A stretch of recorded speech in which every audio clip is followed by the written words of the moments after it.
विज्ञान को अब तक नहीं पता कि ये 98% डीएनए क्या करता है। सिर्फ 2% डीएनए है जिसमें ये सारी चीजें हैं, जिसमें पता चलता है कि हमारी आंखों का कलर कैसा होगा, हमारे बाल कैसे होंगे, हमारा चेहरा कैसा होगा, नाक मोटी होगी कि पतली होगी, हाइट इतनी होगी कि उतनी होगी।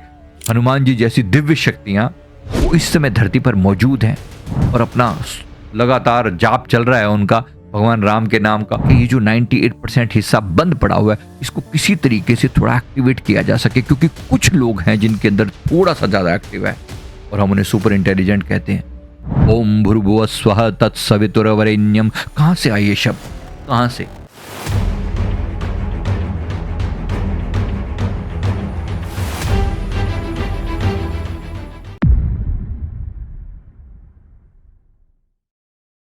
क्या एलियंस ने मनुष्य के डीएनए को एडिट करके नया मनुष्य बनाया है?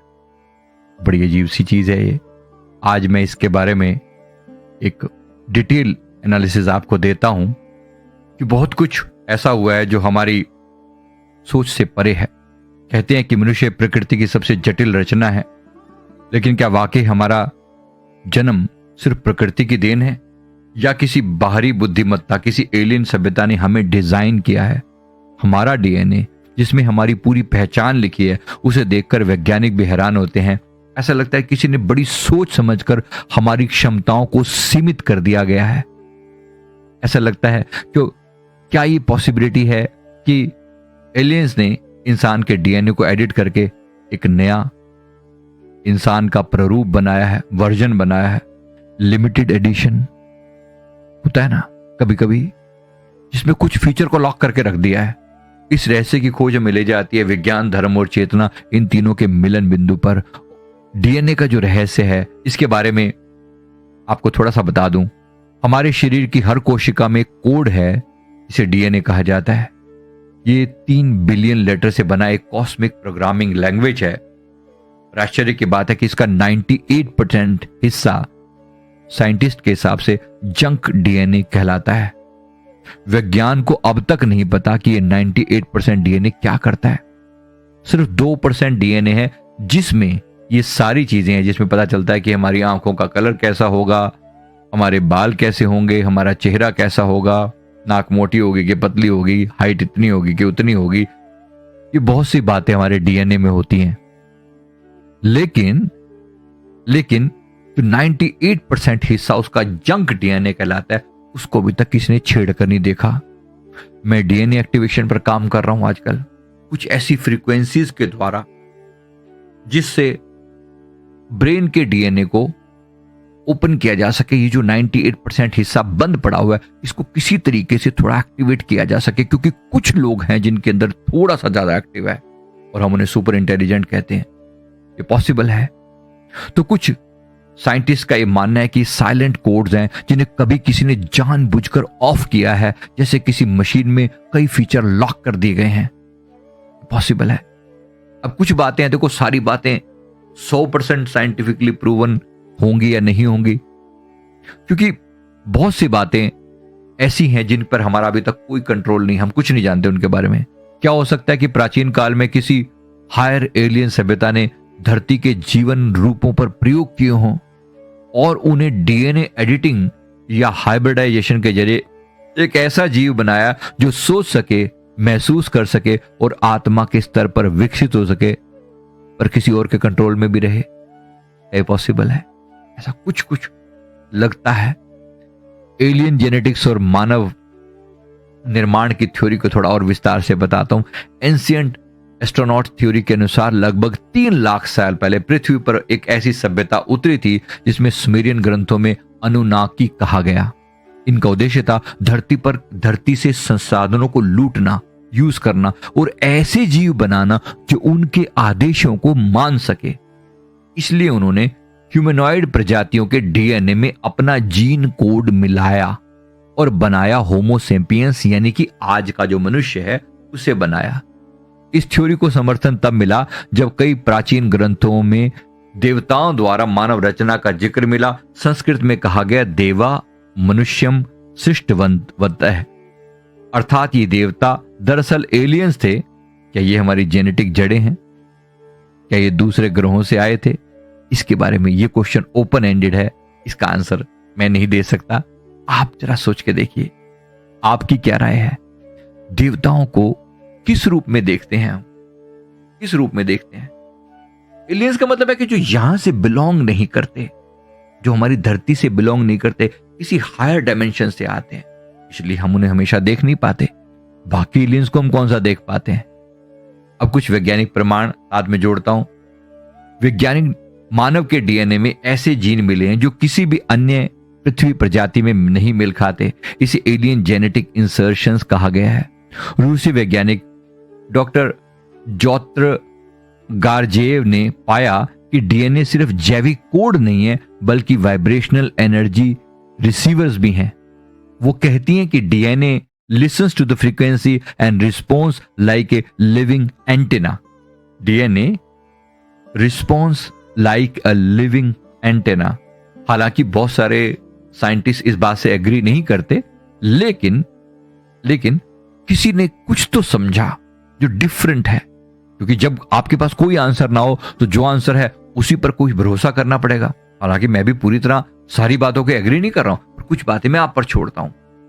हमारे अंदर एक कॉस्मिक रिसीवर सिस्टम लगा है जो हमें किसी हायर डायमेंशन से, किसी ब्रह्मांडीय नेटवर्क से जोड़ता है। हम केवल इतने से नहीं है जितने दिख रहे हैं, हम किसी बड़े नेटवर्क का एक हिस्सा हैं। यही कारण है कि ध्यान और मंत्र जाप से हमारा पूरा अस्तित्व बदल जाता है। मैंने लोगों को बदलते हुए देखा है। ये जो मंत्र हैं, ये मंत्र एक कोड है, उसको डिकोड करते हैं कहीं ना कहीं, वो साइलेंट फ्रीक्वेंसी। अब सोचिए, हमारा गायत्री मंत्र ओम भूर्भुवः स्वः तत्सवितुर्वरेण्यम, कहां से आई ये शब्द? कहां से? सामान्य भाषा में, हमारी संस्कृत में इसका उत्तर तो दिया है, लेकिन बाकी लोगों के पल्ले नहीं पड़ते। लेकिन अब साइंस ये बात मान रही है कि हमारा गायत्री मंत्र, हमारा महामृत्युंजय मंत्र कुछ अंदर चेंज लेकर आता है, डीएनए लेवल पर परिवर्तन लेकर आता है। बात बहुत बड़ी है। धन्यवाद देना पड़ेगा सनातन के उन महान ऋषियों को जिन्होंने इन सीक्रेट्स को हमारे सामने लाया, क्योंकि मंत्र की ध्वनि डीएनए के स्लीपिंग कोड्स को एक्टिवेट करती है। इसलिए क्या करना? मंत्र का जाप करना, तो प्रत्येक चक्र पर ध्यान करते हुए जोर से चैंटिंग करना, बहुत कुछ पता चलेगा। मेरे गुरुदेव ने फरमाया, जब तुम ध्यान में उतरते हो और मंत्र को पूरे इस तरीके से जपते हो जैसे वो तुम्हारे रोम रोम से जपा जा रहा है, तो तुम्हारा डीएनए चेंज होता है। तो करके देखना, गजब का चेंज आएगा। हमारे लाइव सेशन में आइए तो आपको और दिखाएं, करके दिखाएं प्रैक्टिकली। बहुत से लोगों का जीवन बदल रहा है। आप पीछे क्यों रह रहे हैं? शास्त्रों में डीएनए और दिव्य संरचना के कुछ संकेत जो दिए गए हैं बता रहा हूं। ऋग्वेद में देवो मनुष्यम रूपेण प्रतिष्ठाप्यम, अर्थात देवताओं ने मनुष्य के रूप में अपने ही स्वरूप को स्थापित किया है। विष्णु पुराण, महाभारत और मिश्र के ग्रंथों में भी आकाश से बरसते हुए देवता, स्वर्णिम विमानों और प्रकाशमान बीजों का उल्लेख मिलता है। इसका मतलब है डीएनए कैप्सूल्स थे जिन्हें जीवन पृथ्वी पर जीवन फैलाया। देवी देवताओं का भी आगमन होता है तो कैप्सूल के रूप में आता है। देवी देवता धरती पर आते हैं, मौजूद भी हैं। हम मानते हैं कि हनुमान जी जैसी दिव्य शक्तियां वो इस समय धरती पर मौजूद हैं और अपना लगातार जाप चल रहा है उनका, भगवान राम के नाम का। तो ये दिव्य शक्तियां क्या करती हैं? एक कॉन्टैक्ट है उनका उस दिव्यता के साथ, इस धरती पर इन प्राणियों की रक्षा करना, हम लजे लोगों की रक्षा करना भी, और एट द सेम टाइम एक ऐसी पावरफुल लेबोरेटरी चल रही है जो धरती की ऊर्जा को बढ़ाने पर काम कर रही है। क्योंकि ऐसी दिव्य आत्माओं का, हनुमान जी जैसी महान आत्माओं का कार्य क्या है? हम सबको की चेतना को बढ़ाना और अंततः सबको राम राज्य स्थापित करना। हाँ या ना? आप एग्री करते हैं इस बात से? जरा कमेंट करके जरूर बताइए। तो ये शरीर केवल एक शरीर नहीं बल्कि एक प्रयोगशाला है। यहां ब्रह्मांड अपने आप को अनुभव करता है। क्या एलियंस ने इस प्रयोगशाला को बनाया है या स्वयं ब्रह्मांड ने अपनी चेतना के माध्यम से इसे बनाया है? चाहे एलियंस हो या देवता, सत्य यह है कि किसी हायर चेतना ने हमारे भीतर अपने अंश को स्थापित किया है। हमारे अंदर का डीएनए सिर्फ जीव विज्ञान नहीं बल्कि कॉस्मिक मेमोरी ड्राइव है जहां ब्रह्मांड ने अपना पासवर्ड लगा रखा है। अब प्रश्न ये नहीं कि एलियंस ने हमें बनाया या नहीं, प्रश्न है कि क्या हम अपने भीतर दिव्य छिपे हुए उस दिव्य कोड को अनलॉक कर पाए हैं? क्या आप कर पाए हो? कि आपके अंदर जो टैलेंट्स मौजूद थे उन्हें आप डिकोड कर पाए हो, उन्हें खोल पाए हो। मेरे परम गुरुदेव जी ने फरमाया, जिस दिन तुम अपने डीएनए के प्रकाश को जागृत कर लोगे, उस दिन तुम्हें पता चलेगा कि तुम सिर्फ मनुष्य नहीं हो, केवल मनुष्य नहीं, ब्रह्मांड की एक विराट रचना हो। तुम्हारे भीतर परमात्मा का वास है। जो ब्रह्मांडे सोई पिंडे, जो खोजे सो पाए। मेरा मकसद आपको यहीं तक लेकर आने का था। समझ जाएं, अपने अंदर उतरें, कोई भी मंत्र का जाप करें, गहराई से जपें, ऐसा जपें कि रोम रोम जप रहा है, अब प्रत्येक सेल जप रही है, प्रत्येक डीएनए कोड में वो मंत्र जा रहा है, उसकी वाइब्रेशन आपको अंदर तक झकझोर के रख दे, तो आपको परिवर्तन पता चलेगा। परिवर्तन क्या चीज का नाम होता है। अंदर के जो पुराने जन्मों के रहस्य थे ना, अपने आप डिकोड होने लगते हैं। जो मैं आपके साथ इतनी सारी सीक्रेट चीजें शेयर करता हूं, कहां से आती हैं चीजें? यहीं से। उम्मीद करता हूं आप भी अपने अंदर के उस महामानव को जगाने का प्रयास करेंगे। वीडियो अच्छा लगे तो जरूर लाइक करें। हमारे डिफरेंट जो प्रोग्राम्स हैं उनके साथ जुड़िए।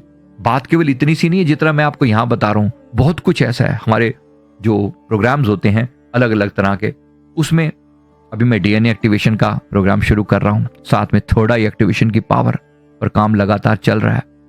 ब्रह्म ज्ञान की यात्रा करके हमारा एक कोर्स है। अन्य जो कोर्सेज हैं, बहुत से कोर्सेज आपको रिकॉर्डिंग रूप में भी मिल जाते हैं, अगर आपकी टाइमिंग सूट नहीं करती तो वो सब भी अब उपलब्ध हैं। नीचे लिंक दिया हुआ है, जरूर कॉन्टैक्ट करके देखिए और बात कीजिए, रेकी सीखिए, समझ में आएगी आपको। बहुत सारे चेंजेस हैं, बहुत सारी चीजें जो डिकोड होती हैं। जरूर एंजॉय करें। मैं उम्मीद करता हूं जरूर अच्छा लगा होगा आपको। वीडियो अच्छा लगे तो लाइक करें, चैनल को जरूर सब्सक्राइब कर लें। Thank you very much.